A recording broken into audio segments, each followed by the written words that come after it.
በሆፕ ቻናል ኢትዮጵያ ተዘጋጅቶ ለእናንተ የሚቀርበውን የሆፕ እንግዳ ልዩ መሰናዶን የምትከታተሉ አድማጭ ተመልካቾቻችን ባላችሁበት የጌታ ሰላም ይብዛላችሁ። እንደምን ሰነበታችሁልን? ዛሬም የእግዚአብሔር የአምላካችን ፈቃድ ሆኖ በዚህ የአየር ሞገድ ወደ እናንተ መድረስ ሆኖልናል። እግዚአብሔርን እጅግ አድርገን እናመሰግናለን። ዛሬ በተለየ ሁኔታ እግዚአብሔር ረድቶን በስራ አጋጣሚ ሐዋሳ ነው የምንገኘው።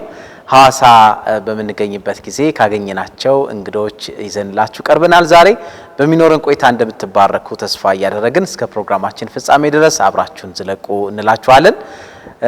ምናልባት በሚኖረን ቆይታ ደግሞ አስተያየት፣ ጥቆማ፣ ጥያቄ ቢኖራችሁ ከፊት ለፊት ዘወትር እንደምታደርጉት ከፊት ለፊታችሁ በምታዩቸው አድራሻዎች ልታደርሱን፣ ልትጽፉልን፣ ልትደውሉልን ትችላላችሁ። ያን ስለምታደርጉ ደግሞ እጅግ አድርገን እናመሰግናችኋለን። በተለያየ አማራጭ ይህንን ፕሮግራም እየተከታተላችሁ የምትገኙ ተመልካቾቻችን ሁሉ ባላችሁበት እንግዲህ የእግዚአብሔር ሰላም ከእናንተ ጋር ይሁን። ቀደም ሲል እንዳልኩት በሚኖረን ቆይታ መልካም በረከት እንደምታገኙ ተስፋ እያደረግን እኛ በሙሉ እምነት እስከ ፕሮግራሙ ፍጻሜ ድረስ አብራችሁን ዝለቁ እንላችኋለን። ዛሬ እንግዳ አድርገን ይዘናቸው የቀረብናቸው እንግዳችን ዶክተር ደስታ ቀዌቴ ይባላሉ። በዚህ በሐዋሳ ያገኘናቸው የሐዋሳ መናኸሪያ ቤተክርስቲያን ሽማግሌ ሆነው ያገለግላሉ በሽማግሌነት። እንደዚሁም ደግሞ በስራ ቦታቸው ደግሞ በሐዋሳ ዩኒቨርሲቲ የኮሌጅ ኦፍ ኤዱኬሽን ወይም ደግሞ የትምህርት ክፍል የአካዳሚክ ጉዳዮች ተባባሪ ዲን በመሆን የሚያገለግሉ እንደዚሁም ደግሞ የእግዚአብሔር ባህሪያ ናቸውና ከሳቸው ጋር ቆይታ ለማድረግ ፈቃደኛ ስለሆኑ ዶክተር እጅግ በጣም ነው እናመሰግነው። በጣም ብዙ የሥራ ውጥረት ይኖርባቸዋል።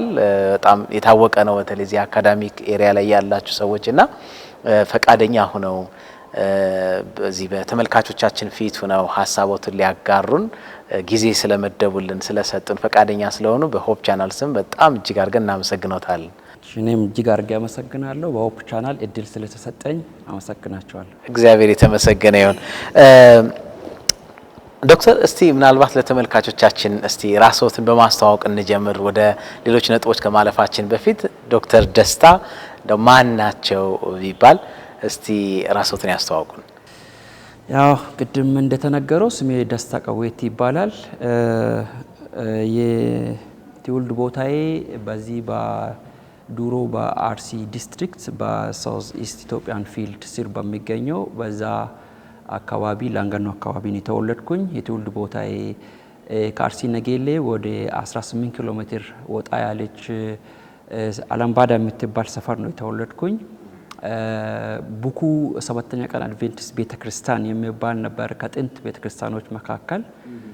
ቤተሰቤም አባቴም እናቴም አድቬንቲስት ሆኖ ነው የተወለድኩኝ እና በአድቬንቲስት ቤት ውስጥ ነው የተወለድኩኝና እንግዲህ የትውልድ ቦታዬን ይሄን ያህል ካልኩኝ ምናልባት ስለ ትምህርቴ ሁኔታ አስፈላጊ ከሆነ የመጀመሪያ ዲግሪዬን በፔዳጎጂክስ እና ኮምፖስ ሜጀር ኢን እንግሊሽ ከባህር ዳር ዩኒቨርሲቲ በመጀመሪያ ዲግሪ ነው የተመረቅኩኝ። ሁለተኛ ዲግሪዬን ደግሞ ከአዲስ አበባ ዩኒቨርሲቲ በኤዱኬሽናል ሊደርሺፕ ኤንድ ማኔጅመንት ወይም ደግሞ በትምህርት አመራርና ስራ አመራር ነው የተመረቅኩኝ። እንዲሁ ሶስተኛ ዲግሪዬም በተመሳሳይ በትምህርት ስራ አመራር ነው ትምህርቴን የጨረስኩኝና ትምህርቴን በተመለከተ ይህን ይመስላል። ምናልባት አገልግሎቴን በተመለከተ ግን በእነዚህ ሁሉ ጊዜያት ውስጥ ግን በእግዚአብሔር ቤት ውስጥ አድቬንቲስት ሆኜ ነው የቆየሁኝ። እግዚአብሔር ደግሞ ረድቶኝ ከማስተርሴ በኋላ ከ2007 በኋላ በዚህ በሐዋሳ መናኸሪያ ቤተክርስቲያን ይገለገላለሁ። አንድ ጊዜ ዋና ሽማግሌ በአሁኑ ጊዜ ደግሞ ረዳት ሽማግሌ ሆኜ እያገለገልኩ ይገኛለሁ። የቤተ ክርስቲያን አገልግሎት በተመለከተ እግዚአብሔር የተመሰገነ ይሁን። በጣም ነው ደስ የሚለው። ተመልካቾቻችን ቀደም ሲል እንዳልኩት እንግዲህ አሁን ያለንበት ቦታ ሐዋሳ መናኸሪያ ቤተክርስቲያን ሰባተኛ ቀን አድቬንቲስት ቤተክርስቲያን የሚባል በጣም ማዕከላዊ ደስ የሚል ቸርች ብዙ ምእመናን ያሉበት ቤተክርስቲያን ነውና እኛም በጣም ደስ ይለናል። እሳቸውን ደግሞ ያገኘናቸው እዚህ ነው። እንግዲህ ቀደም ሲል እንዳሉት ዶክተር በተለይ ብዙ ጊዜዎትን ያጠፉት ወይም ደግሞ እያሳለፉ ያሉት እያገለገሉ ያሉት ሀገርም ቤተክርስቲያንም እያገለገሉ ያሉት በዚህ በትምህርት ዘርፉ ነውና እንደው ሲነሳ ስለ ትምህርት ዘርፍ አድቬንቲስት ቤተክርስቲያን ራሷ የቻለ ትምህርት ፍልስፍና አላት ይባላል። ምንድነው ዶክተር? ያ እንግዲህ ቅድም እንደነገርኩ እኔ አድቬንቲስትን ለማገልገል ነው መጀመሪያ የስራዬ ቦታ አድቬንቲስት ኮሌጅ ነበርና እንደ ማምህር ነበር የጀመረው። የኢትዮጵያ አድቬንቲስት ኮሌጅ ኩየራ የሚባለው ተለምዶ እዛ እስከ 10 አመታት ሳገለግል ነበርና ሃይ ስኩልም አስተምር ያለው። ከዛ በኋላ ከማስተርስ በኋላ ለ5 አመታት በረዳት ዲንና እንዲሁም በቴክኒክና ሙያ ዲንነት ሲሰራ ነበርና እንግዲህ ትምህርት ምንነትን አድቬንቲስት ኮሌጅ ውስጥ ነው ያወቅኩት። የአድቬንቲስትን ፊሎሶፊ እዛ ነው ያወቅኩት እንጂ እኔ ሙሉ ትምህርቴን የተማርኩባቸው በዓለማዊ ዩኒቨርሲቲ ስለሆነ የመንግስት ዩኒቨርሲቲዎች ስለነበር እስከ 3ኛ ዲግሪ ድረስ ፊሎሶፊውን ያወቅኩት ስራዬን እዛ ከጀመርኩ በኋላ ነውና የአድቬንቲስት ፍልስፍና ከሌሎቹ የተለየ ፍልስፍና ነውና የአድቬንቲስት ፍልስፍና የሚለው ወጣቶች ደስታ የተሞላበት ከእግዚአብሔር ጋር ግንኙነታቸውን እንዲፈጥሩ ሙሉ ሰው እንዲሆኑ እንዲሁም ደግሞ መጽሐፍ ቅዱሳዊ እሴቶችን እንዲያውቁ ከራስ ወዳድነት ነፃ ሆኖ ለሰዎች አገልግሎት እንዲሁም ለእግዚአብሔርም አገልግሎት እንዲሰጡ ነውና ይሄ ፍልስፍናው እንግዲህ ማዕከል የሚያደርገው የትምህርት ሁሉ የእውቀት ሁሉ ምንጭ እግዚአብሔር ነው ማለት። ይሄ ደግሞ በወርልድ ፍልስፍና እኔ ማአት የፍልስፍና የዓለም ፍልስፍናዎችን አንብቤ ያለው የፒኤችዲንም ሲሰራ ፍልስፍናችን ከሌሎቹ የሚለየው የእውቀት ሁሉ ምንጭ የጥበብ ሁሉ ምንጭ እግዚአብሔር ነው ማለት። እንግዲህ ሰዎች እንግዲህ ሙሉ ሰው እንዲሆን ቅድም ያልኩ የኛ ፍልስፍና የሚለየው በእነዚህ ሙሉ ሰው ተብሎ በሚጠራው ነው። ምንድነው አንድ ተማሪ ወይም ደግሞ በእኛ ትምህርት ቤት ውስጥ የሚማሩ ተማሪዎች ሙሉ ሰው ብለን የምንሰይማቸው በእኛ አድቬንቲስት ሎጎ ላይ አይታችሁ እንደሆነ 3H የሚባሉ ነገሮች አሉ። የመጀመሪያው ሄድ የሚባል ነው ወይም ራስ የሚባል ነው። ይሄ ራስ የሚለው የሚያመላክተው እውቀትን ወይም ደግሞ ኮግኒቲቭ ዶሜን ይሉታል ዓለም ይሄንን የእውቀት ቦታ ይሉታልና እውቀት ነገሮችን ሰዎች የሚያውቁበት ቦታ ነው የሚያስቡበት ቦታ ማለት ነውና ይሄ የማሰቢያ ቦታ በምንድነው የሚሞላው የሚለውን ነው እንግዲህ አድቬንቲስቶች የመጀመሪያውን ኤች የሚለውን ራስ ተባለውን በምንድነው የሚሞላው የሚለው ነው። ይሄ የሚሞላው የጥበብ ሁሉ ምንጭ እግዚአብሔር ነው የሚለውን ይዙና የዓለሙንም ትምህርት በዚህ ይቃኙታል ማለት ነው። ማዕከላቸውን አድቬንቲስት ትምህርት ቤት ማዕከላቸውን የሚያደርጉት ክርስቶስን ነው የሚያደርጉት። ሌሎቹ ደግሞ ማዕከል የሚያደርጉት የተለያየ ፍልስፍና ነው የሚቀበሉትና ምንጩ እግዚአብሔር አይሉም። ሌሎቹ የእውቀት ምንጭ እግዚአብሔር አይሉም። ይሄ ኢንተርፕሬቲቭ ሌላ ነገር ሚኒንግ ይሰጣሉ ከሌላ ምንጭ ነው የሚገኘው ብሎ ነው የሚያስቡትና ይሄ ነው። ሁለተኛው ሃርት ነው ወይም ልብ የሚባል ነው ያለው በእኛ ሎጎ ላይና ይሄ ልብ የሚለው ልክ አፌክቲቭ ዶሜን ይሉታል ወርልዶች ዓለም እንደዛ ነው የሚሉትና ይሄ ደግሞ የእግዚአብሔርን ፍቅር የምናገኝበት ቦታ ነው። እግዚአብሔርን የምናውቅበት ቦታ ነው። ለእግዚአብሔር ፍቅር ብቻ አይደለም የእግዚአብሔር ቃል የሚለው ለሰውም ፍቅር እንዲኖረን ለስራችንም ፍቅር እንዲኖረን ስራችንን ወደን እንድንሰራ ያደርጋል የኛ ፊሎሶፊ ማለት ነው። እንደዚሁ ዝም ብለን ስራ በሐሳብ ደረጃ ሳይሆን በተግባር ስራውን ይሰሩታልና ይሄ ደግሞ ወዴት ነው የሚመራን? ይሄ የስሜታችንን የምንቆጣጠርበት ቦታ ነው ይሄ ልብ ማለት ነው። ሶስተኛውና የመጨረሻው እጅ ነው። ሃንድ ይሉታል። እጅ ምንድነው? ስራ የተግባር ቦታ ነው። በእጃችንን የኛ ተማሪዎቻችን ስናስተምራቸው ሳይኮሞተር ዶሜን ነው የሚባለውና በተግባር ትምህርታችን በእኛ አድቬንቲስት የምናደርገው የጥበብ የእውቀትን ነገርም ያው ማወቅ አለባቸው። ከዛ ደግሞ የእግዚአብሔር ፍቅርና የሰው ፍቅር ሰዎችን ለማገልገል የቆሙ መሆን አለባቸው። ምክንያቱም አገልግሎት እንግዲህ በተለያየ መንገድ ነው እኛ እግዚአብሔርን የምናገለግለው። አሁን ለምሳሌ እኔ እያገለገልኩ ያለሁኝ በቤተ ክርስቲያንም ነው በዓለምም ነው።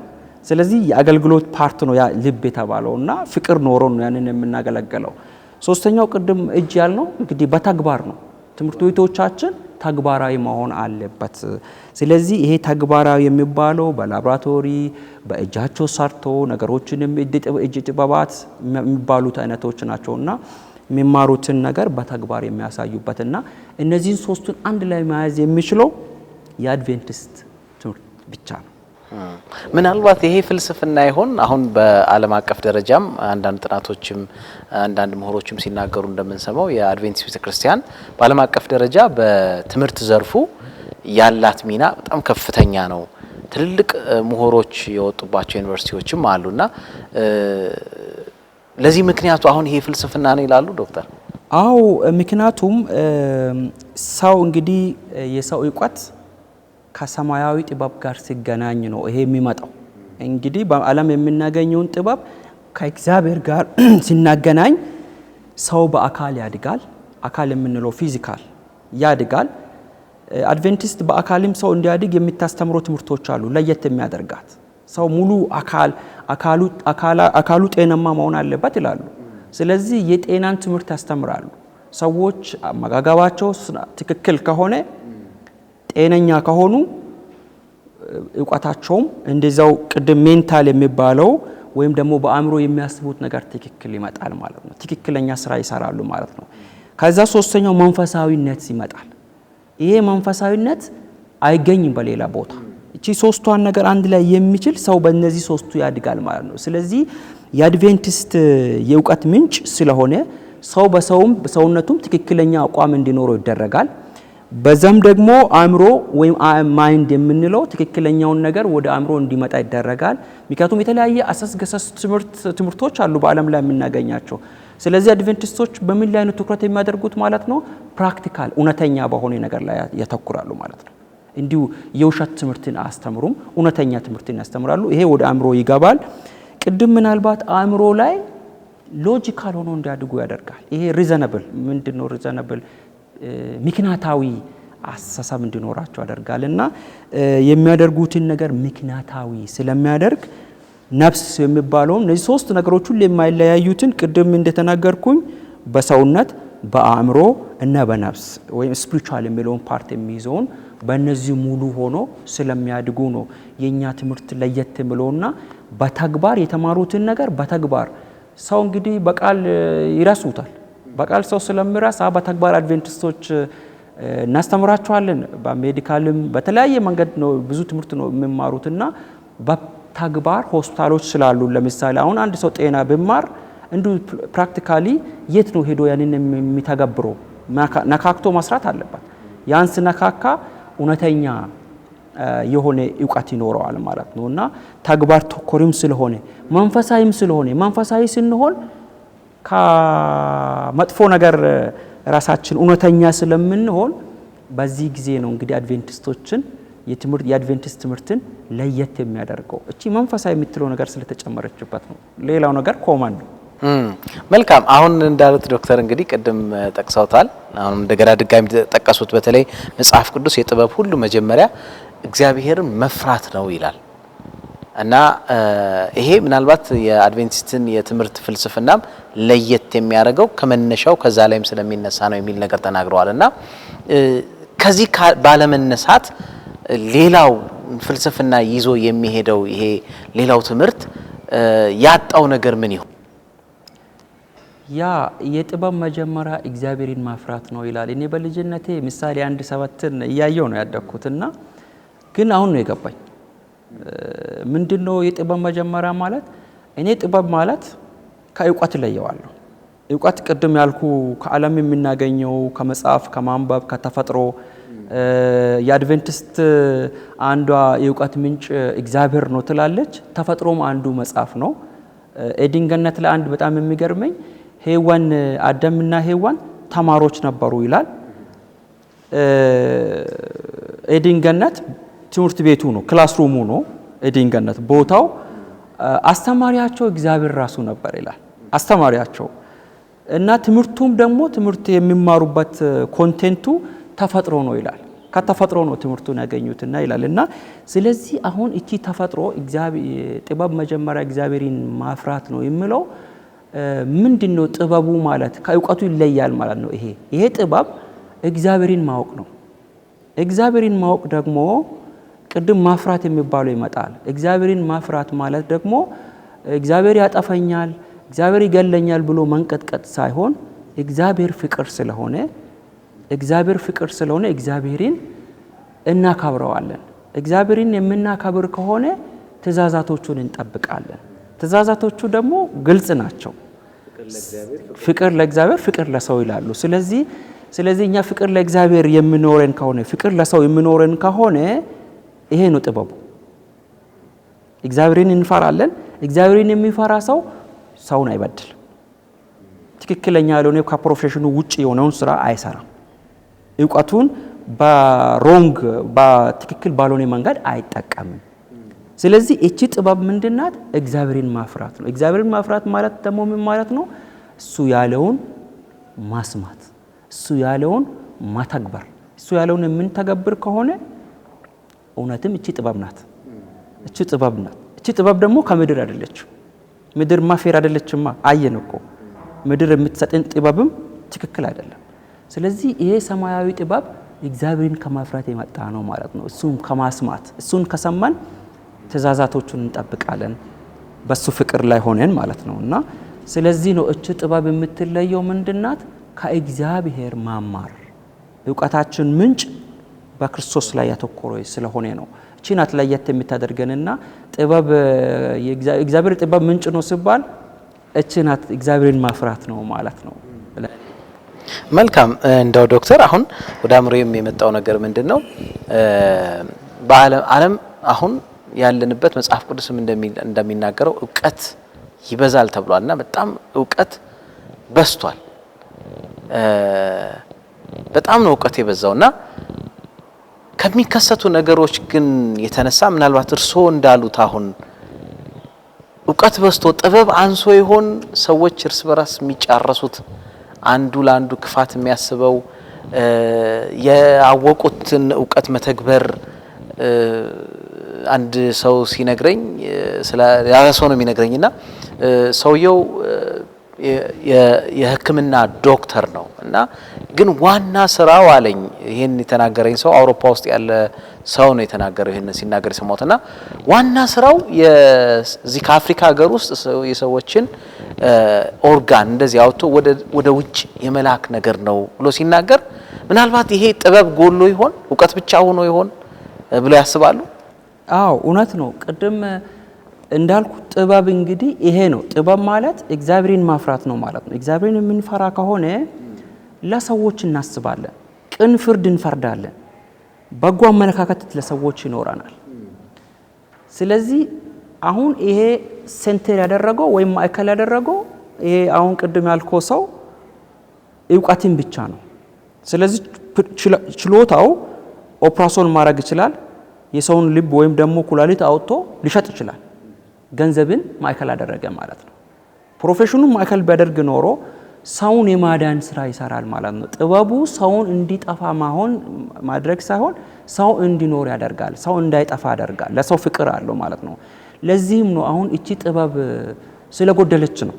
እቺ ጥበብ ስለጎደለች በምድራችን አሁን የምናየው እልቂት፣ ማጨራረስ እኔ ከአገራችንም አልፌ እንደ ዓለም ስናስብ አሁን ሰዎችን የሚያጠፉበት በአንድ ጊዜ እኔ ነግራቸዋለሁ ተጠንቀቁ፣ ካለዛ እኔ ኒውክሌር ሊለቅ ነው ይላሉ። እኔ ፖለቲከኞችን ስም ሊጠራ አልፈልግም፣ ላጠፋችሁ ነው ይላል። ስለዚህ ትኩረት የሚያደርጉት እነሱ ሀያል ማሆን፣ ታዋቂ ማሆን፣ አልነካ ማለት፣ የራሳቸውን ጥቅም ማስከበር፣ ከሰው ጥቅም ይልቅ የራሳቸውን ጥቅም ማስከበር። ይሄ ከየት ይነሳል? ራስ ወዳድነት ነው። ራስ ወዳድነት ከሰይጣን ነው የመጣው።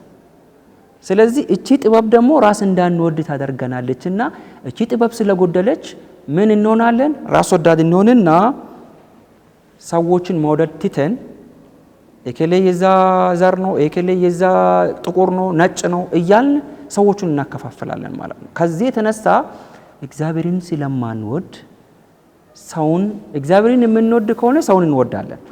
ሰውን የማንወድ ከሆነ እግዚአብሔርን ምኑን እንወደዋለን ታዲያ? ምክንያቱም እግዚአብሔር እኛን ይወደናል። እኛ እግዚአብሔር ስለምወደን እኛ እግዚአብሔርን የሚወደውን ሰው እኛ የምንጠላ ከሆነ እኛ እግዚአብሔርን አንወደውም ማለት ነው በሲምፕል ሎጂክ። ስለዚህ ዓለም የጎደላት ይሄ ነው። ይሄ ሲጎለን ደግሞ እርስ በራሳችን እንጣላለን ማለት ነው። ጥቅማችን ለማስከበር እንሮጣለን ማለት ነው። ገንዘብ ፍለጋ እንዳለን ያኔ እግዚአብሔር እዚህ ምድር ያስቀመጠንን ምክንያት እንረሳዋለን። ያን ስንረሳ አውቶማቲካሊ አእምሯችን ላይ የሚመጣው ምንድነው? ጥቅሜን ለማስከበር እንቀሳቀሳለሁ። ጥቅሜን ለማስከበር ሲንቀሳቀስ ማጥፋት ሊመጣ ይችላል ማለት ነው። ያንን ሰው ያንን የማይተገብር ከሆነ አጠፋዋለሁ ማለት ነው። አጠፋው ማለት ቅድም እግዚአብሔርን ማፍራት የጥበብ ሁሉ መጀመሪያ የተባለውን ማግደል ይመጣል ማለት ነው።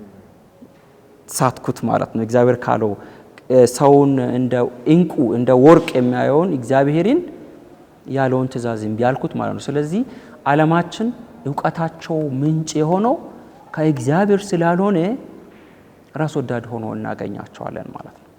ለዚህ ነው የጥበብ ምንጩን እየረሱት ዕውቀት እየበዛ መጣ፣ ሶርሶቹ እየበዙ መጡ፣ ምንጮቹ እየበዙ መጡ። ስለዚህ ሰው እንደውም እንደፈለግኩን ይላሉ፣ የፈለጉትን ያነቡታል። ስለዚህ ሰው እንደፈለገ ምድር ላይ እንደፈለገ ይኖርና መጨረሻ ላይ ነፍስ አትሞትም አይሞትም ብሎ ስለሚያስብ እንደፈለገ ማኖር ይጀምራል ማለት ነው። እኛ ደግሞ ዓላማ አለን፣ እዚህ ምድር ላይ ተቀመጥንበት ዓላማ አለን፣ በዓላማችን ነው የምንንቀሳቀሰው ብለን እናስተምራለን በአድቬንቲስት ትምህርት ቤት ማለት ነው። ምናልባት ይሄ ጥበብ ስለጎደላቸው ነው። እውነት ነው። በጣም አመሰግናለሁ። በጌታ የተወደዳችሁ አድማጭና ተመልካቾቻችን እየተከታተላችሁ የምትገኙት በሆፕ ቻናል ኢትዮጵያ ተዘጋጅቶ ለእናንተ የሚቀርበውን የሆፕ እንግዳ ልዩ መሰናዶ ነው። ከዚህ ከሐዋሳ መናኸሪያ ቤተክርስቲያን ከዶክተር ደስታ ጋራ ቆይታ እያደረግን ያለንበት ሁኔታ ነውና እየተባረካችሁ እንደሆነ ተስፋ እናደርጋለን። እንግዲህ ቀደም ሲል እሳቸው እንዳሉት እንደው የአድቬንቲስት ቤተክርስቲያን ፍልስፍና ምንድነው አለው ወይ የሚል አንስተንላቸው ነበርና በተለይ በጣም ጠንከር አድርገው ያስቀምጡትን እንደሰማችሁ ተስፋ አደርጋለሁ። የሶስት መሰረታዊ ነገሮች አሉ። ትምህርት ሲነሳ አእምሮ፣ ልብና ተግባር ወይም ደግሞ እጅ አብሮ ተያይዘው የሚሄዱ ነገር ናቸው የሚል ያነሱ ነበር። ምናልባት ጥያቄ፣ አስተያየት፣ ጥቆማ ካላችሁ በአድራሻችን እንድትጠቀሙ በዚህ አጋጣሚ ላስታውሳችሁ ፈልጋለሁ። ቆይታችንን እንቀጥላለን። ዶክተር እንግዲህ ምናልባት ከተነሳ ይቀር እንግዲህ አእምሮን በተመለከተ ወይም ደግሞ ይሄ ዕውቀትን በተመለከተ እንደ ዋና መሳሪያ የሚጠቀሰው ንባብ ነው ይባላል። ምን ያህል አስተዋጽኦ አለው ንባብ አንድ ሰው? ይሄ እንግዲህ የመጀመሪያውን ያንን ከዋና ነገሮች መካከል አእምሮን በዕውቀት ሰው እንዲሞላ በተለይ በዚህ ዘመን ብዙዎች አፋቸውን ሞልተው ይናገራሉ። የንባብ ነገር በጣም የለም ይባላልና ሰው ደግሞ እንግዲህ በትምህርት ዓለም እንደማሳልፈውትና የትምህርት ሰው እንደመሆነው አንድ ሰው በንባብ ላይ ያለው አመለካከት ምን ሊሆን ይገባል ብለው ያስባሉ? ያ ቅድም እንዳልኩ እንግዲህ አእምሯችን እየደከመ መጣ። ምክንያቱም አእምሯችን በኃጢአት እየተበላሸ መጣ። ሰውነታችንም የእግዚአብሔር መቅደስ ከመሆን ይልቅ የፈለግነውን ወደ ማስገባት መጣንና አእምሯችን እየደከመ መጣ። ቅድም አልተናገርኩም እንጂ አዳምና ሔዋን የዕውቀታቸው ስፋት የአእምሯቸውን ስፋት እኔ በጣም ይገረመኝ መጽሐፍ ቅዱስ ላይ ለሁሉም እንስሶች፣ ለሁሉም አታክልቶች፣ እጽዋቶች ስም ሲሰይሙ ነበር። እኔ ስንት እጽዋት ነው የማውቀው? ከ2000 በላይ ስፔሺሶች አሉ እጽዋቶች ብቻ። እንስሶችም እንደዚሁ ማአት ናቸው። እነዚህን ሁሉ ስም የሰየመው አዳም ነው። እኔ ስንቱን ነው የማውቀው እንግዲህ። ስለዚህ ከኃጢአት የተነሳ የአእምሮችን የማወቅ የማስተዋል ችሎታው እጅግ በጣም እየጠበበ መጣ። ስለዚህ ይሄ አእምሮአችን እየጠበበ ከመጣ በኋላ ቅድም ምናልባት ዕውቀታችን ምንጭ እግዚአብሔር ነው ቅድም ያልነው እየቀነሰ መጣና ምንድነው ማድረግ ያለብን? ማንበብ ያስፈልጋል። እኛ በማንበብ ትምህርት ያለ ማንበብ የሚመጣ ነገር አለ። ዕውቀት ማንበብ አለብን። ብዙ የሚያነብ ሰው ብዙ የሚያወራ ነገር አለው። ብዙ የማያነቡ ሰዎች ደግሞ ብዙ ነገር ማውራት ይችላሉ። ስለዚህ ተማሪዎቻችን እጅግ በጣም እንዲያነቡ እንፈልጋለን። ምክንያቱም ቅድም አእምሮ የተባለውን ፓርት እንዲያሟሉ በተግባርም ፕራክቲስ እያደረጉት የሚሰሩትንም እየወደዱት ቅድም እንዳልኩኝ ማንበብ አለባቸውና በአሁኑ ዘመን እኛ ኦብዘርቭ የምናደርገው በዩኒቨርሲቲ ደረጃም ተማሪዎቻችን ብዙውን ጊዜ የሚያነቡትን ነገር ሶፍት ኮፒ ይጠይቁናል። ቀለል አድርጎ በሞባይሎቻቸው የማንበብ ልምድ ይኖራቸዋል። እኔ ግን በሞባይል የማንበቡን ነገር አልመክርም። ምክንያቱም አሁን ቅርብ ጊዜ ከትምህርት ጥረት ውድቀት የተነሳ ተማሪዎች በፈተና ጊዜም ሞባይሎቻቸውን ከእጃቸው እየለቀምን ያለ ነው። ስለዚህ ምናልባት ልጆች በሞባይል በሚያነቡበት ጊዜ ምናልባት ሞባይሉ ቢሰረቅ ቢጠፋ ፓወሩ ወይም ደግሞ ቢጠፋ የማንበብ ጊዜ አይኖራቸውም ማለት ነው። ስለዚህ ልጆች በወረቀት ላይ ማስታወሻ እየወሰዱ እየጻፉ የማንበብ ልምዳቸውን ካዳበሩ እውቀታቸው እየሰፋ ይመጣል። ነገር ግን ምንድነው የሚያነቡት ነው? ልጆቻችን ተማሪዎቻችን ምንድነው የሚያነቡት ነው? ምክንያቱም የተገኘውን ነገር በሙሉ ማምረጥ አለባቸው ሁሉንም ነገር። ምክንያቱም በዓለም ላይ ልቦለዶች አሉ። እኔ ከልጅነት ጀምሮ ዩኒቨርሲቲ የመጀመሪያ ዲግሪም ሲማር ልቦለዶችን እንዲናነብ እንገደድ ነበርና የተባለችውን ልቦለድ ብቻ አንብቤ ልቦለዱን ወደ እግዚአብሔር ይመልሰውና የውሸት ነገር ይሆንብኛል። ስለዚህ ግን አነባለሁ። አንብቤ ከጨረስኩ በኋላ ግን ማወቅ ያለብኝን ከእግዚአብሔር ጥበብ መጀመሪያ እግዚአብሔር መፍራት ስለነበር ከዛ ጋር ሲያመዛዝነው ትክክል አይመጣም። ስለዚህ የምናገኘውን አሁን የምናያቸው የምናባቸው ነገሮች በጣም ወሳኝ ናቸው። በተለይ አሁን ተማሪዎች ወጣቶች ፊልምን ያያሉ። ሰሌክቲቭ አይደሉም፣ አይመርጡትም። መጽሐፎችም የተለያዩ መጽሐፎች አሉ። ስለዚህ ከነሱ ትምህርት ጋር የሚሄደውን ብቻ እየመረጡ በተለይ እኔ ማስተርስ ተማሪዎችን ሁሉ የምነግራቸው የቆየ መጽሐፍ ኦልድ መጽሐፍ ያነባሉ፣ ጊዜ ያለፈበት። ምክንያቱም ነገሮች እየተሻሻሉ እየመጡ ነውና የቅርብ መጽሐፎችን ከ5 ዓመት ወዲህ የሆኑትን መጽሐፎችን ተማሪዎቻችን ቢያነቡ ራሳቸውንም ያሰፋሉ። ቴክስት ቡኮቹም እየተቀየሩ ነው ያሉት። እየተቀየሩ ስለመጡ የግድ ማንበብ አለብን፣ ዕውቀታችንን ማስፋት አለብን እና የቆየውን ወደ ኋላ የቆየውን በምናነብበት ጊዜ ምናልባት ሊቀየር ስለሚችል ያን ስለዚህ ዕውቀት ማለት ምናዳብረው ነው። አንድ ላይ ብቻ ቁጭ ብለን የምናየው ሳይሆን ማንበብ አለብን። ማናነብ ከሆነ አናሻሽልም። አሁን እኔ እንግሊዘኛን በማንበብ ነው ያሻሻልኩት ያን ኤሌመንተሪ ያለው። ስለዚህ ተማሪዎቻችን የእንግሊዘኛ መጽሐፎችን ማንበብ አለባቸው። እኔ እንደውም በዚህ አጋጣሚ ሰጀስት የሚያደርጋቸው አድቬንቲስት ወርልድ አለ። በአድቬንቲስት ሁሌ እንግሊዘኛ የታተመ የሚወጣው እኛ የአድቬንቲስት ልጆቻችን ይህንን እያነበቡ የተለያዩ ስፒሪቹዋል መጽሐፎች በኤለን ጂ ዋይት የተጻፉት በጣም ጽሁፎች አሉ። እነዚህን ጽሁፎች ላይብረሪያችን እየሄዱ ቢያነቡት ብዙ ነገር ያገኛሉ። ስለ ትምህርትም ራሱ ዕውቀት ያገኛሉ ብዬ አምናለሁና እንደው ዝም ብለን እንደው አንዳንድ መንፈሳዊ ነገርም ዓለማዊ ነገርንም ባለማንበብ ዕውቀት ይጎለናል። ስለዚህ ይሄ ከጥበብ ማነስ ስለሆነ ዕውቀት ደግሞ የሚገነባ ነገር ነውና ማንበብ ላይ በጣም ትኩረት ቢሰጥ እላለሁ። እኔ በተለይ በትምህርት ላይ ያሉት ተማሪዎቻችን ከሞባይል ይልቅ አይኖቻቸውን በመጽሐፍ ላይ ቢያተኩሩ እላለሁ። እኔ በሚማሩት መጠቀሻ መጽሐፎች ላይ ማለት ነውና ብዙ ነገር ማንበብ ይችላሉ፣ ግን ቢመርጡ እላለሁ እኔ ሁሉንም ነገር ከማንበብ ይልቅ። እግዚአብሔር ይባርክልኝ። በጣም የሚገርም ሀሳብ ነው የተነሳው። ስለዚህ እንዳውም አሁን ማንበብ ሰውን ሙሉ ሰው ያደርጋል የሚል መፈክርም አለና እንደተባለው ይህንን አእምሯችንን የሚሞላ ብዙ ነገሮችን እንድናውቅና በእውቀት የደረጀን እንድንሆን የሚያደርግ ነው ብሎ ይባላልና ማንበብ እጅግ በጣም ወሳኝ ነው። የማንበብ ብዙ ጥቅሞች ይኖሩታልና ዶክተር እጅግ በጣም አድርጌ ነው የማመሰግነው። ከዛው ጋር ተያይዞ ምናልባት በተለይ ከልብ ጋር የተያያዘውን እንግዲህ ማንበብን ከአእምሮ ጋር ከሄድ ጋር እንደገና ከልብ ጋር ደግሞ ከእግዚአብሔር ጋር ያለ ግንኙነትን ይሄ ከሰዎች ጋር ያለን መንፈሳዊ ግንኙነትም እንደዚህ በዛ ላይ ብዙ ብለውኛል። በተግባር ደግሞ በተመለከተ ምናልባት እንግዲህ የኢትዮጵያ አድቬንቲስት ኮሌጅ ውስጥ አስተምረዋል። እዛ ላይ አሁን አላውቅም፣ ድሮ እኔ ሚሽን የሚባል ወይ ማቃቂ አድቬንቲስት ሚሽን ነው የተማርኩና ተማሪዎች ከምሳ ከበላን በኋላ ቀን ስንማሩለን ምሳ እንበላለን። ከዛ ከሰዓት በኋላ ብዙ አልነበረንም የኛ ጊዜና ወደ ጥናት ከመሄዳችን በፊት ዶርሚተሪዎቻችን እንደዚሁም ደግሞ የተማርንባቸውን ክፍሎች ሆን ተብሎ እንድናጸዳ፣ ሆን ተብሎ ችግኞችን እንድንተክል፣ የችግኝ መትከያ አፈር እንድናዘጋጅ የስራ ድርሻዎች ይሰጡን ነበረ። ይሄ በእጅ መንቀሳቀስ አለበት የተማርነውና የሚል ነውና አሁን ባለው የትምህርት ስርዓት ውስጥ እንደዚህ በአዲሱ በተለይ የተካተተበት ሁኔታ አይነበርና ምን ያህል ወሳኝ ነው ይሄ ነገር? እውነት ነው። አንዱ የአድቬንቲስትን ትምህርት ላይ የተደረገው ይሄ ነው እና አሁን ዓለም ወደዛ እየመጣች ነው። ትምህርቶቻችን ተግባር ተኮር መሆን አለባቸው። ከታች መጀመር አለባቸው ልጆች።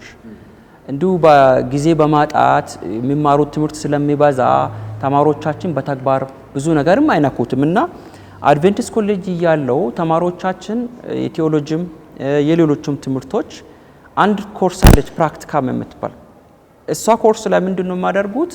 በተግባር መምህራን ትምህርት ቤት ሄደው ያስተምራሉ። የተማሩትን ዕውቀት ክፍል ገብተው ያስተምራሉ። ይሄ ነው ተግባር። ሌሎች ትምህርቶች ደግሞ የሚማሩት ለምሳሌ አሁን ቴዎሎጂ ሄደው ማስበክ ነው አይደል ስራቸው። ግን አንዲት ኮርስ ጋርደን የምትል ኮርስ አለችና ጋርደን ይሄዱና ይተክላሉ። ቬጂቴብልሶችን ይተክላሉ። ጥቅል ጎመን ይተክላሉ ተማሪዎቹ። ይሄን የምናደርገው ራሳቸው ተክሎ ችግኝ አፍልቶ ተክሎ ውሃ እያጠጡ አሳድጎ ጋርደን ይገዛዋል፣ ይሸጠዋል በኋላ። ተማሪዎቹ ግን ማርክ ይያዝላቸዋል። ስለዚህ ልጆቹ ወደፊት ወደ ስራ ዓለም በሚገቡበት ጊዜ በተግባር ስራዎቻቸውን ማሳየት እንችሉ ተብሎ ነው። ሌላኛው በአድቬንቲስት ትምህርት ቤት ለየት የሚያደርገው ተማሪዎች እየተማሩ ስራቸውን እየሰሩ ትምህርት ይማራሉ። ገንዘብ ማክፈል የማይችሉት ስራ ማስራት ምንድነው የሚያደርጉት? ለምሳሌ ቀለም ይቀባሉ።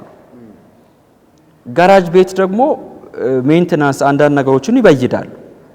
እነዚህ ነገሮች ሃይ ስኩል ሊሆኑ ይችላሉ ልጆቹ። ሃይ ስኩልም ሆኖ ያንን ነገር በእጃቸው በሚነኩበት ጊዜ እኔ ስራ ዓለም ከገባን በኋላ አንድ ተማሪ አጋጥሞኛል። ምንድነው ያለኝ? እኔ ራሴ ዶርም አልገባውም አድቬንቲስት ዶርም ነው የገባሁት ዩኒቨርሲቲ ነው። ስለዚህ አድቬንቲስቶች እንደዚህ ያደርጋሉ የሚል ነገር ሰምቼ ነበር እና አድቬንቲስቶች በተግባር ያምናሉ የሚለውን ነበር የሰማሁትና ስለዚህ ዩኒቨርሲቲ 12ኛ ክፍል ቅድም ሳልነግር ያለፍኩ 12ኛ ክፍል አድቬንቲስት ነው ናሽናል ኤግዛም የተፈተንኩኝ። ስለዚህ ሁሉንም ነገር ኒት አድርጎ ይሰራሉ አድቬንቲስቶች። ስለዚህ ዶርሚተሪ ውስጥ ዶርም እናጸዳ ነበር። አልጋ እናነጥፋለን እኛ። አድቬንቲስቶች ብቻ ነው የሚያነጥፉት። በጣም የሚገርም ነገር ነው፣ ለማጋነን አይደለም። ሌሎቹ ጓደኞቻችን ናቸውና በእንደዚህ አይነት ትምህርት ሲስተም ስላልመጡ አልጋቸውን እንደፈለጉ አድርጎት ነው የሚወጡት። ስለዚህ ዶርም ጽዳት ፕሮግራም አውጥቼ ነበር እኔ አንደርግራጁዌት የመጀመሪያ ዲግሪ ፕሮግራም አውጣላቸውና ብቻዬን ብቻ እንዳላጸዳ ግን እኔ አጸዳውና አሳየኋቸው። ስለዚህ አልጋችን እናነጥፋለን፣ በፕሮግራም ነው የምንንቀሳቀሰው። ከዛ በኋላ ወደ ሌላ ነገር ወደ ሱስ ምናምን አንሄድም። ከዛ ወደ ትምህርታችን ነው ትኩረት አድርገን የምንንቀሳቀሰውና ይሄ ተግባር ተኮሩ ምንድነው የሚያደርገው? በጽንሰ ሐሳብ የተማሩትን ትምህርት በተግባር ሲነካኩት የበለጠ እንዳይረሱት ይጸርጻልና አሁንም የመንግስት ትምህርት ቤት ወደዛ እየሄደ ነውና ተግባር ተኮር ትምህርታቸውን ይማራሉ። ከተማሩ በኋላ ተግባራዊ እንዲያደርጉት ነው። ምናልባት የጊዜ ጥበት አሁንም አለ። አሁንም በዩኒቨርሲቲ ደረጃም የጊዜ ጥበት አለ። ግን እንደምንም ተግባር ተኮር እጅግ በጣም አስፈላጊ ነውና ያንን በእውቀት የተማሩትን ነገር በተግባር ካልነኩት እውነት ላይ ሆነ ይችላል ማለት ነው። እንዲሁ ህልም ሊሆን ይችላል እና በጣም አስፈላጊ ነው። ለዛ ይሆን እንዴ አሁን በሀገራችንም ደረጃ እንደ ችግር የሚነሳው የተማሩና ይሄ አካዳሚክ ላይ ያለውን ትምህርታቸውን ጨርሰው ሲወጡ አብዛኞቹ ስራ ፈጠራ ይባላል እንጂ ስራ መፍጠር አለመቻል የሚመጣው ከዚህ የተነሳ ይሆን? ይሄ ነገር ካለመሆኑ የተነሳ ተግባራዊ ነገር ካለማግኘታቸው የተነሳ ይሆን? አሁን እኛ ከታች ጀምሮ ከሃይ ስኩል ጀምሮ ልጆች ፕራክቲስ እያደረጉ ቢመጡ ኖሮ ዩኒቨርሲቲ ሲመጡ ልጆች ባለሙያ ይሆናሉ። ስለዚህ ወደ ሙያቸው ነው የሚያተኩሩት። ያኔ ሲሰሩት ወደ ነበረው ነገር ልክ ስፔሻላይዜሽን ላይ ሲመጡ ወደ ሙያቸው ነው የሚሄዱት። ስለዚህ ስዕልን በደንብ ሲስል የነበረው ልጅ ወይም ደግሞ አንድ ዲዛይን እንደዚህ ሲስል የነበረው ልጅ ወደ አርኪቴክት ሊገባ ይችላል ማለት ነው። ከመጀመሪያውኑ እንደረዳት ሆኖ እንደ ሕክምና ነገር ሲያደርግ ሲሞክር የነበረው ሰው ሐኪም ይሆናል ማለት ነው። ሐኪም ሲሆን እውነት እንደው ትምህርቱን ብቻ ተምሮ እንዴት መርፌ እንደሚወጋ ካላወቀ አናሰማራም ማለት ነው። አናስመረቅም። ጊዜን የምናበዛባቸው ለዚህ ነው። ተማሪዎቻችን በተግባር ስራውን ማስራት አለባቸው። ስለዚህ ይሄ እውነትም እጅግ በጣም አስፈላጊ ይሄ ነገር ስለጎደለ ነው ብዙዎቹ ልጆች ስራ ማፍጠር አይፈልጉ፣ ስራ ማስራት አይፈልጉ። በእጅ ነካክቶ ጉልበታቸውን የሚጨርስ ነገር ማነካካት አይፈልጉም። በአሁኑ ያሉት ልጆች ግን ከታች እየነካኩት ቢመጡ ኖሮ ይወዱት ነበር። አሁን ከፍተኛ ትምህርት በሚደርሱበት ጊዜ ይወዱት ነበርና ከዛ ነው የምንነሳው። አሁን እኛ ኢንተርፕረነርሺፕ የሚባል አለ ኮመን ኮርስ መጀመሪያ ላይ የምንሰጣቸው ሲመረቁም ኢንተርፕረነር ስልጠና እንሰጣቸዋለን የስራ ክህሎት እንዲያዳብሩ ከማረቃቸው በፊት ልክ ምረቃ ላይ እንነግራቸዋለን። ክህሎታቸውን ያኔ ቢያዳብሩ ኖሮ አሁን ኢንተርፕረነር እንዴት ስራ ፈጠራ ብለን አሁን ከነሱ ጋር እንቸገርም ነበርና ከታች መጀመሩ እጅግ በጣም ጠቃሚ ነውና የአድቬንቲስት ትምህርት ቤት እነዚህ ነገሮች እያደረገ ነው። አሁን ምናልባት እኔ እርግጠኛ አይደለሁም ሃይ ስኩል ላይ ወይም ኤሌመንተሪ ላይ ያን ተግባር እየሰሩ ነው አይደለም የምለውን እርግጠኛ አይደለሁም፣ ግን አስፈላጊ ነው። መልካም እስቲ እንደው ደግሞ ከተማሪዎቹ መለስ ልበልና እንደው አንድን ሰው በትምህርት ብቁ አድርጎ ከማውጣት ጋር ተያይዞ የወላጆች ከፍ ሲልም የማህበረሰብ የጎረቤት የዘመድ እንደው ሚና ምንድነው ይላሉ? እውነት ነው። ትልቁ ትምህርት ቤት ግማሹን በህይወታቸው ውስጥ ተማሪዎች ቤት ነው ትምህርት የሚማሩት። እኛ ከወላጆቻችን ነው ትልቁን ትምህርት የምንማረው። ልጆቻችንም ከቤት ነው ትምህርት የሚጀምሩትና እኛ በቤታችን ውስጥ ምንድነው እየሰራን ያለ ነው? የኛ ስራ እንዴት ነበር? እኛ ራሳችን በቤት ውስጥ የምናደርጋቸው እኛ ቤት ውስጥ ልብስ እናጥባለን። እኛ ራሳችን ቤት ውስጥ ልጆቻችን በፕሮግራም እየጸለይን ልጆቻችን በፕሮግራም እንዲመሩ እናደርጋለን። ልብሶቻቸውን እንዲያጠቡ እናደርጋለን። አባትና እናት ይዋደዳሉ፣ ራሳቸው በፍቅር ልጆቻቸውን ያሳድጋሉ። ፍቅርን ከነሱ ነው እነሱ የሚማሩትና የወላጆች ሚና እጅግ በጣም ትልቅ ነው። ወላጆች በአሁኑ ሰዓት ወጣቶች ወላጆችን እነሱን የማይሰሙበት ጊዜ እስከሚደርሱ መድረስ የለባቸው። ልጆቹ እስከ 10 ዓመት ነው እኛን የሚሰሙ። ከ10 ዓመት በኋላ እኛን ላይሰሙን ይችላሉ። ዳዲ አንተ ምንም አታውቅም ሊሉ ይችላሉ። ስለዚህ ልጆቹን እኛ ከታች ጀምረን ገና ከእናት እንደተወለደ ከጨቅላ ሕፃን ብንመራው ይሻላልና ፕራክቲካል እንዲያደርጉ አድሎ እንዳይኖራቸው በእውቀት የበለጸገ እንዲያነቡ በተግባር ደግሞ ነገሮችን እንዲሰሩ እያደረገን እየኮተኮትናቸው በተለይ እኔ ትኩረት የሚያደርገው ልጆቻችን በእግዚአብሔር ቤት እንዲያድጉ ማድረግ አለብን። እውነት ነው የምላችሁ በአድቬንቲስት ቤት ውስጥ ያደጉት ልጆች ብዙዎቹ ወደ ዓለም አልጠፉ። እኔ በጣም ይሄ ነው የሚያስደስተኝ። ምክንያቱም በአድቬንቲስት ውስጥ ተኮትኩቶ ያደጉት ልጆች በቤተክርስቲያን ውስጥ ከታች ጀምሮ ከኬጂ ጀምሮ የህፃናት ትምህርት አለ።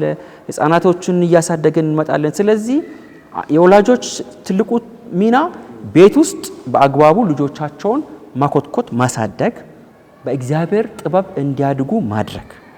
ሁለተኛ ደግሞ ወደ ቤተክርስቲያን ማምጣት።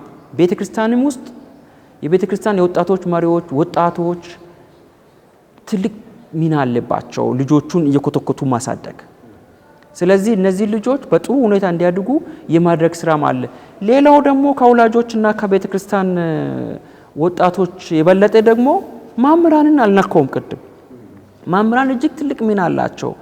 የኛ ማምራን ኦብጀክቲቫችን እኛ ተማሪዎቻችን በእውቀት በፍቅር እና በተግባር እንዲያድጉ ማድረግ ነው አይደል ስራችን።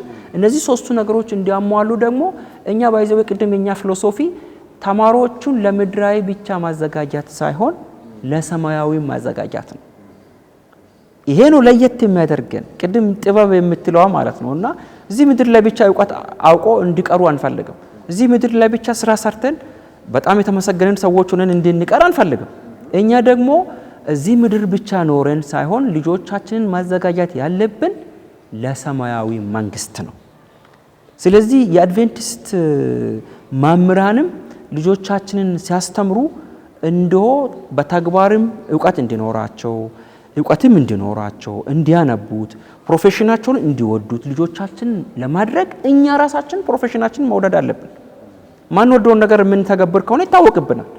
ስለዚህ የምንወደውን ነገር ልጆቻችን ስናስተምር ልጆቻችን ይወዱታል ማለት ነው። ስለዚህ የማምሩን ሚና እጅግ በጣም ትልቅ ነውና ወላጆች፣ በቤተክርስቲያን ውስጥ የምናገለግል ሰዎች እንዲሁም ማምራን ከዛም በተረፈ ኮሚኒቲው አካባቢው እኛው ስለሆነ ትልቅ ስራ አላቸው ማለት ነውና አንድ ልጅ መጥፎ ስራ ሲሰራ ያየ ወላጅ ይሄንቶ ማለት አለበት መንገድ ላይ ሲያገኝ። እኔ አሁን አንዳንድ ጊዜ መንገድ ላይ ሲያገኛቸው ያለ እድሜያቸው ትምህርት አቋርጦ ጫት እየቃሙ ወይም ደግሞ ሌላ ነገር ሲያደርጉ አንዳንድ ጊዜ በጣም አያስችለኝምና አንተ በዚህ እድሜ አሁን ለምን እንዲህ ታደርጋለህ እላቸው ነበርና ተስፋ የለንም ይሉኛል።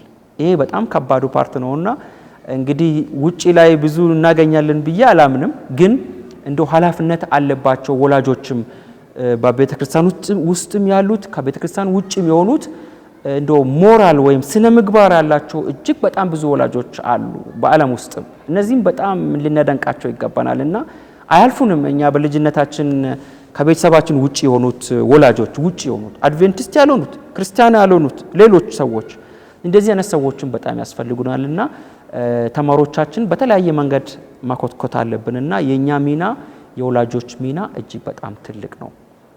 መልካም ዶክተር እግዚአብሔር ይስጥልኝ። በጣም የሚገርም ነገር ነው ያነሱልን፣ ደስ የሚል በተለይ መጀመሪያ አካባቢ ደግሞ ሲናገሩ ትምህርት እንግዲህ ሰዎችን የሚቀይር ነው፣ የሚለውጥ ነው፣ ከፍ የሚያደርግ ነው፣ አእምሯቸው እንዲሰፋ ተግባራቸው እንዲጎለብት እንደዚሁም ደግሞ አመለካከታቸው ሁሉ ጠንከር እንዳውም አለፍ ብሎ ደግሞ ከእግዚአብሔር ጋር የሚያስተዋውቅና ለዘላለም ነው። ብዙ ጊዜ አስተማሪዎች ወይም የሚያስተምሩት ሰዎች የሆነ እውቀት አስጨብጠው መሄድ ብቻ ነው፣ ግን ዘላለማዊ ሕይወትን ደግሞ አግኝቶ ያሉት በጣም እጅግ መሰረታዊ ነገር ነውና በጣም ነው የማመሰግነው። ትልቅ ነገር ነው ያስተማሩን። በዚህ በትምህርት ዓለም ውስጥ በጣም ረጅም ጊዜ አሳልፈዋል በማስተማር ሌሎችንም ስራዎችንም ቢሰሩ በተለይ በማስተማር ደግሞ ከታች ጀምሮ ኮሌጅ ዩኒቨርሲቲ ድረስ እና ብዙ ገጠመኞች ይኖራሉ ብዬ አስባለሁና እንደው የሚያስታውሱት ሁሉ የሚገርሞት በዚህ ስራ ዘርፍ ውስጥ ሲያልፉ ካለ እሱም ቢያካፍሉን እስቲ ካለ። የመጀመሪያው ገጠመኝ እንግዲህ ብዙ ገጠመኞች አሉኝ። ከዛ ውስጥ እንግዲህ ሁለቱን ብቻ በጠቅስ ደስ ይለኛል። የመጀመሪያው ሃይ ስኩል ስራ እንደጀመርኩ የገጠመኝ ነውና እያስተማርኩ ከገጠመኝ አንዱ ክፍል ለማስተማር የመጀመሪያ ክፍል ከገባው በኋላ ትንሽ 1-2 አመት ካስተማርኩ በኋላ አንድ ጊዜ አንድ ተማሪ እንትን እንዲያቀርብ የፕሬዘንቴሽን ወይም ተማሪዎች ፊት እንዲያወሩ ነበር ያቀረብኳቸውና ይሄን ያቀረብኩ እያለ በመሃል በእንግሊዘኛ ነው የሚያቀርቡትና ተማሪዎቹና በእንግሊዘኛ በደንብ ታወራለች እና ከአዲስ አበባ ነው የመጣችው ልጅቷ እና በጣም ደስ የሚል እንግሊዘኛ ነው የተናገረችውና ቀልድ ነገር አለው እና ቀልዱ ያስቃል። እኔ ከኋላ ቁጭ ብዬ ነበር የሚሰማትና ከ50% በላይ ተማሪ እንደውም 50% ማለት ከ60% በላይ ይሆናሉና አንድም ሰው አልሳቀ እሷ በነገረችው ቀልድ። ከዛ በኋላ ቀጥታ ተናግራ እንደጨረሰች አንድም ሰው ስላልሳቀ ቀጥታ ክፍሉ ወጣ በኮሪደር ሮጠች። ቀጥታ እያስተማሩ እንግዲህ ፕሬዘንት እያደረገች እና የሚያደርገውን አጥቼ ካላይ ሮጥኩ መጣሁና ምንድነው ብዬ ጠራኋት። እኔ አልኳት ቆይ ቲቸር ይሄን የሚያክል እኔ በጣም አስቆኝ ነበር። እኔ ከሳቁ ተማሪዎች በጣም ስለምረባሹ እኔ ዝም ብያለሁ። እና ቆይ ቲቸር ይሄን ሁሉ የሚያስቅ ነገር ተናግሬ አንድ ተማሪ እንኳን ሳይስቅ ይቀራል ያለችው በጣም ያስቀኛል አንዳንዴ ሲሰማ ሁሉ ጊዜና አንዱ ገጠመኝ ይሄ ነው። በዩኒቨርሲቲ የገጠሙኝ ገጠመኞች እጅግ በጣም መጥፎ ነገርም አልገጠመኝም። ግን በዩኒቨርሲቲ ውስጥ ከገጠሙኝ ነገሮች ለስራ ለስልጣና ዩኒቨርሲቲ ማምራን ለማሰልጣን አንድ ዩኒቨርሲቲ ሄጄ የኔን ተማሪ ሜዲካል ዳይሬክተር ነው የአንድ ሆስፒታልና እዛ አገኘኝ። እዛ አገኝቶኝ በጣም ነው ደስ ያለኝ ብሎ ሙሉ ቀን ከኔ ጋር አሳልፈዋል። የኛ ተማሪዎች እስከ ሜዲካል ዳይሬክተር የደረሱት በተለያየ ቦታዎች ፒኤችዲ የጨረሱት ተማሪዎች ገጥሞኛልና ከኔ ቀድሞ ፒኤችዲ የጨረሱ ልጆችም ገጥሞኛልና እሱ በጣም ደስ የሚለኝ ነው። በተለያየ ቦታ ሲያገኙኝ ቲቸር ብሎ ይጠሩኛል፣ እኔን ያነጋግራሉ። እኔ ደግሞ ረስቻቸዋለሁ ብዙ ተማሪዎች ጋር ስለነበር። እንግዲህ ይሄ ነው ምናልባት ያሳለፍኳቸው ደስ የሚሉ ገጠመኞች ናቸው። እግዚአብሔር ይመስገን። እግዚአብሔር ይመስገን። አዎ በተለይ ቲቸር ተብሎ ሲጠራ በጣም ነው ደስ የሚል። ከብዙ ጊዜ በኋላ አንድ ትልቅ ሰው ቲቸር ብሎ ሲጠራ ብዙዎች አስተማሪዎች እንደሚደሰቱ አይቻለሁና እግዚአብሔር የተመሰገነ። ዶክተር ምናልባት እንግዲህ ወደ መጨረሻ ስንመጣ በአገልግሎት ዘርፍ አሁን እያገለገሉ የሚገኙት እዚህ መናኸሪያ ሰባተኛ ቀን አድቬንቲስት ቤተክርስቲያን እንደሆነ ያገለግሉና አገልግሎት እንዴት ነው ዶክተር? አገልግሎት እንግዲህ በጣም ደስ ከሚለኝ ነገሮች መካከል በእግዚአብሔር ቤት ውስጥ እንድንቆይ ጸሎታችን ሁል ጊዜ በእግዚአብሔር ቤት ውስጥ ማቆያት ነውና በጣም ከሚፈታተኑኝ ነገሮች አንዱ የሰንበት ችግር ነው። አድቬንቲስት ሆኜ ያውም ኃላፊነት ኖሮብኝ ሁሌ ወይ ስብሰባ ቅዳሜ ይሆናል፣ ስራ ቅዳሜ ይሆናልና እግዚአብሔር እንግዲህ አንዴ መንገድ ካልከፈቱ እግዚአብሔር ይረዳል። እውነት እንደፈለጉ አያደርጉንም ሰዎች አንዴ እምቢ ካልናቸውና እኔ አንዴ አይሆንም አልኳቸው፣ እኔ አድቬንቲስት ነኝ አልኳቸው። ስለዚህ ተማሪዎቻችንም ቅዳሜ ፈተና ሲሆንባቸው ያንተ ልጆች እያሉ ያመጡብኛልና እግዚአብሔር ረቶንም መምህራን በዚህ ኢንፍሉዌንስ ድም እየሆኑ እየቀየሩልን ነው። እግዚአብሔርን በዚህ አመሰግናለሁ። እንግዲህ ምናልባት ወደ ጥያቄ ሊመለስና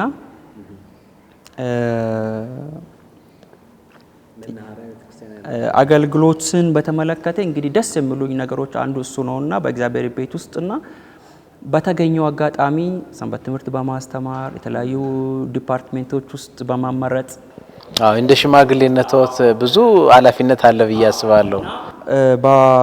በቤተ ክርስቲያን ውስጥ ትልቁ ደስታ የሚሰጠን አገልግሎት ነውና በተገኘች አጋጣሚ በጣም ጥቂት ሰዓት ነው ያለን። በዛች አጋጣሚ ሰዎችንም እንደምንፈልገው ማጎብኘት አልቻልንም። ግን በየሰንበቱ አርብና የቅዳሜውን ፕሮግራም በተጣበበ ጊዜ ውስጥ ፕሮግራሞቹን በማቀናጃት ምንችለው እናደርጋለን። አገልግሎትም ለኛ ሲሰጠንም እግዚአብሔር በሰጠን አቅም ቅድም እንደተባለው ዓለማዊ ብቻ ማንበብ ሳይሆን ስፒሪቹዋልን ማንበብ ስለሚገባን ያንን አንብበን እግዚአብሔር ያስተማረንን ለሰዎች ደግሞ እናስተምራለን። ስለዚህ እኔ አስተማሪነቴን በዓለማዊ ብቻ አይደለም በቤተ ክርስቲያንም ውስጥም አገለግላለሁ። በማስተማር ሰንበት ትምህርትን በማስተማር በማገልገልም ሌሎችንም ነገሮች ለምሳሌ በሶሻል ከሰዎች ጋር አንዳንድ ነገሮች በሚከሰቱ ጊዜ በቤተ ክርስቲያናችን ሄደን እናገለግላቸዋለን፣ እንጠይቃቸዋለን እና ምንችለውን ሁሉ ግን እንደፈለገን እያደረገን አይደለም። ምክንያቱም ያ ሌላ አሳይመንታችን ጊዜን እየጨረሰ ስለሆነ ነው እንጂ። እውነት ነው። እንግዲህ መቼም የምትችሉትን እያደረጋችሁ ነው። እኛ ደግሞ በጣም ደስ የሚለን በዚህ በትልልቅ የመንግስት ቦታዎች ላይም እያገለግላችሁ ኃላፊነት ተሸክማችሁ እንደገና በቤተ ክርስቲያን እንደናንተ አይነቶችን ስናይ ቤተክርስቲያን ምእመናን ሲያዩ በጣም ትልቅ ደስታ ነው የሚፈጥረውና እግዚአብሔር የተመሰገነ ይሁን። ዶክተር እንግዲህ ወደ ፍጻሜ ስንመጣ ምናልባት መልእክት ከማስተላለፈው በፊት የልጆች አባት ነው። ስለ ትዳሮት ምንም አልጠየቅኩምና እስቲ ስለ ትዳሮት ትንሽ ንገሩን። ከዛ በኋላ የሚያስተላልፉት መልእክት ካለ ጊዜውን ተጠቀሙ። ባለትዳርና የአንድ ሚስት እና የሶስት ልጆች አባት ነኝ። አንድ ወንድና ሁለት ሴቶች አሉኝ። አንደኛው ወንድ አሁን 3ኛ ክፍል ነው፣ ቢኤንቢ ነው የሚማረው። ሁለተኛውን ደግሞ እንደዚህ ዛይን የሚባል ትምህርት ቤት ነው የምትማረው። ሌላኛው ገና ህጻናትና የትዳር ህይወቴ ይሄን ይመለከታል። 10 አመት ሆኖኛል በትዳር ዓለም። እግዚአብሔር የተመሰገነ ይሁን። እንግዲህ ቆይታችንን ወደ ፍጻሜ ስናመጣ ዶክተር የሚያስተላልፉት መልእክት ካለ እድል ስጦትና ከዛ ጨርሳለን። በመጀመሪያ ሆፕ ቻናሎችን አመሰግናቸዋለሁ ይሄን እድል ስለሰጣችሁኝ። በሁለተኛ ደግሞ የአድቬንቲስትን ቤተክርስቲያን ላመሰግናት እፈልጋለሁ በአጠቃላይ ምክንያቱም እኔ አድቬንቲስት ውስጥ ባልሰራ ኖሮ የአድቬንቲስትን ፍልስፍና አላቅም። ቅድም እንደተናገርኩኝና የአድቬንቲስት ፍልስፍናዋን ስላስተማረችን በስራ ዓለም ነው የተማርኩኝ ከነሱ ጋር። አድቬንቲስቶችን በጣም አመሰግናቸዋለሁ። ምክንያቱም ቤቴ ነው። ቤቴ ውስጥ ሆኜ ግን የሚገባውን ሪኮግኒሽን መስጠት ስላለብኝ ነውና አመሰግናቸዋለሁ። ሌላው በቤተ ክርስቲያናችን ውስጥ የሚያገለግሉትን አገልጋዮች፣ ፓስተሮች፣ ወንጌላውያን ደሞዛቸው ትንሽ ሆኖ እንዲሁ ራሳቸውን ሰውቶ የሚሰሩትን እግዚአብሔር ይባርካቸው እላቸዋለሁ። ሌላው በአድቬንቲስት ውስጥ የሚሰሩትን መምህራንን አመሰግናቸዋለሁ። በእውነት እንደው በስራ ዓለም ትምህርት ለማማር ብዬ ነው እንጂ አድቬንቲስት ትምህርት ቤት ውስጥ ማስራት በጣም ያስደስተኝ ነበርና አድቬንቲስትን መርጦ የሚያስተምሩትን መምህራን እጅግ በጣም ትልቅ ክብር ይገባቸዋልና ትልቅ ስራ ነው የሰራችሁ። ደሞዛችሁ በቂ ስለሆነ ሳይሆን ኮሚትሜንት ነው። ምክንያቱም እኛ ለምድራዊ ሳይሆን ለሰማያዊ የተባለውን ስለተገበራችሁ መምህራንን አመሰግናቸዋለሁ። በተረፈ የቤተ ክርስቲያናችን የማናራ ቤተ ክርስቲያን አባላት እንደው በአዋሳ ያሉት በኢትዮጵያ ያሉትን ቤተ ክርስቲያናት በሙሉ እግዚአብሔር ይባርካችሁ፣ በአገልግሎታችሁ በርቱ። ጊዜው በጣም እየፈጠነ ነው። የጌታችን ዳግም ምጽአት ቀርቧል።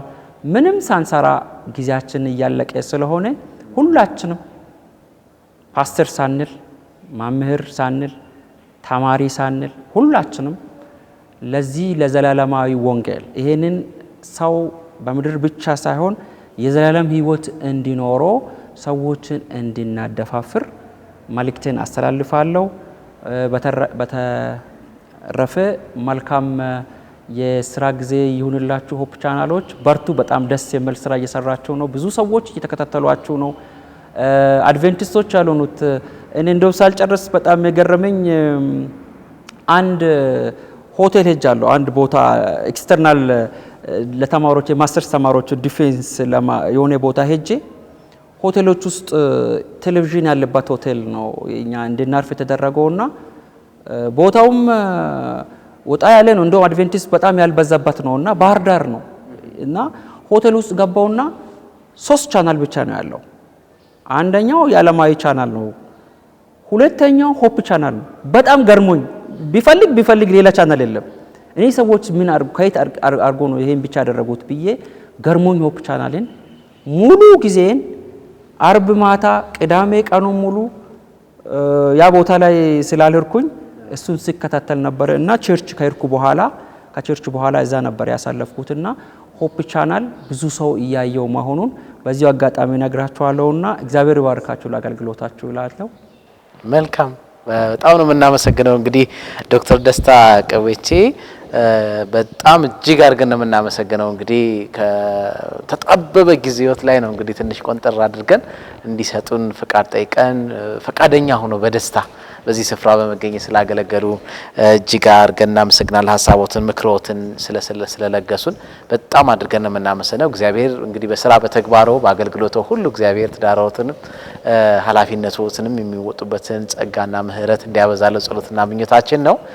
ተመልካቾቻችን በነበረን ቆይታ መልካም በረከት እንዳገኛችሁ ተስፋ እናደርጋለን። እንግዲህ ያለንን ሰዓት በዚህ ወደ መቋጫው ልናመጣ እንገደዳለን። ካለን ሰዓት አንፃር በጣም ጠቃሚ ነገሮች እንዳገኛችሁ ተስፋ እናደርጋለን። ይሄን ፕሮግራም ምናልባት ያለፋችሁ ካላችሁ መሀል ላይ የገባችሁ ካላችሁ በድጋሜ በዩቲዩብ ቻናላችን እንደዚሁም በፌስቡክ ቻናላችን ገብታችሁ ልታገኙት እንደምትችሉ ስንገልጽ በጣም በደስታ ነው። ሀሳብ፣ ጥያቄ፣ ጥቆማ ካላችሁ ደግሞ ጻፉልን። ከፊት ለፊታችሁ በምታዩቸው አድራሻዎች በቀጥታ እንድትደውሉልን እንድጽፉልን ደግሞ እንጋብዛችኋለን። አብራችሁን ግን እስካሁን ድረስ ስለቆያችሁ እጅግ በጣም አድርገን እናመሰግናለን።